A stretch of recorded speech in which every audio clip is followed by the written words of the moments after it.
I had no idea that the first steps that my grandfather took were on this soil, on this island.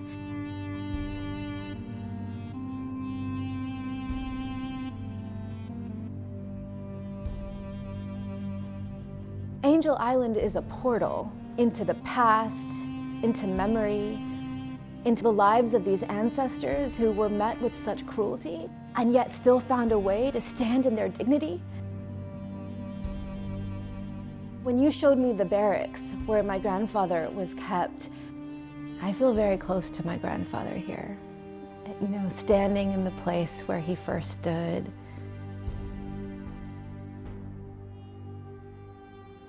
This place is a place where time folds, where our ancestors speak to us and we speak to them, and then we find a way to tell the story to our children and give them not just this history of trauma and victimhood, but no, this inheritance of courage and wisdom. Since he probably never talked about Angel Island, right? Because you didn't know that history. He never talked about it. Like so many in that generation, I think anytime there was an experience that might have felt shameful, it's wrapped in silence.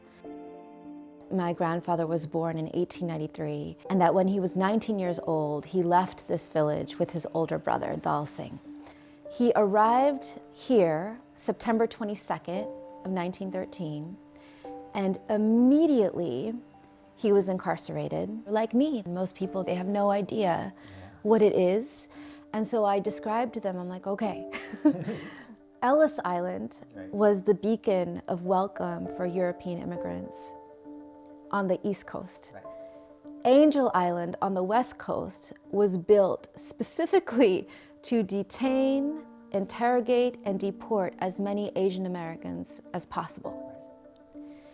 And so this place really was a barrier to the multiracial democracy. And I think understanding what's happening now in the context of all that history isn't a reason for shame or to contract or to turn away, but to look even deeper and say how extraordinary it is that we've been able to come so far because of our Black ancestors and Indigenous ancestors and Asian ancestors and the white folks who stood in solidarity with us. You know, the only reason we have any semblance of a multiracial nation now is because they dreamed otherwise. And I feel very close to him. I feel like every minute I'm spending here, I feel like I'm getting a little bit more of what he felt and what he saw and what he heard and how it was. And we've had so much erasure in this country, haven't we, around the ancestors of people of color, you know, especially our Indigenous siblings, like how much erasure there has been. And I'm so grateful. I'm horrified to imagine if this place had been demolished, if it had not been preserved.